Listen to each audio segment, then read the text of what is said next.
So I'm wondering if you have some sort of a thought process that helps you get down to that level. So for example, using the BlockRock thing as an example. So they're buying up homes 35% over. They're putting single family people into serfdom. Now they have to rent. People are mad, and people tell me that we should pass laws to make that illegal.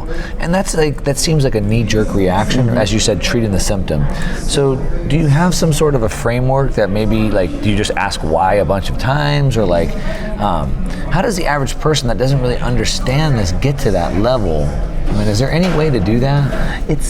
I guess this is where the first principles that we spoke about last time really matter, right? So it's like, what matters to you, and let's maybe list them. So like, do you believe in private property? Like, right. That which is yours, you should have the right to do what you want with. Right. And the limitation or the boundary of that is not to encroach upon what somebody can do with their own private property.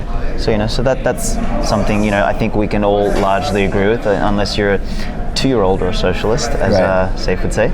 Another thing would be the freedom of speech, like the right to think and say that which you believe. Right. So we agree with that. So it's about kind of finding, like, what else do you think could be well, I think that's good, right? So if you think about it, where you have like these, I guess you have to have this understanding of base truths. So private property, for example, right? So if I believe in private property, but then you're using private property for something I abhor or I hate, well, I don't think it should be right for you to do that. But I don't want a law to be passed to make it illegal for you to do that, because it's your private property and you should have the right to do as you see fit. And so I guess it's like this, where you're holding these contrasting thoughts in your mind. And maybe that's where people have that breakdown. And maybe because they don't understand that base truth enough.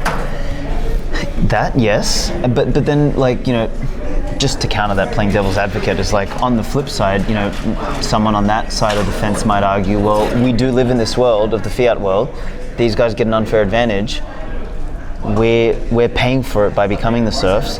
How else should we fight for this? Should we use the tools of the state to fight against the state? So it's like, so there's like a question of integrity.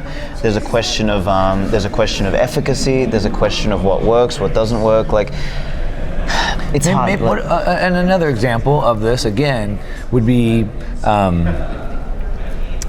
Twitter banning you. Well, they're a private company. They should have the right to refuse service, right? And so, like, as a business owner, I want to retain the right to refuse service to whoever I wish, or fire whoever I wish. But then I'm not happy they're banning people, censoring people. And I guess maybe the lines have gotten so muddied between the state, like, so this fiat money system has distorted so many things, where there's really no way to have that discussion or come out with any comparable answer. There isn't, and this is why I always come back full circle to the only way we solve any of this stuff is by first bankrupting the state. Like, unless we do that, all we're doing is we're in the heat of battle here. Like, we're not doing anything. It's all tactical bullshit. Like, the only strategy that works is bankrupt the state. You turn the tap off up here. Like, if you want to beat an enemy at a war, you don't go and fight the enemy consistently. You go blow up their food. Right. You go blow up their water supply. They're fucked. Right.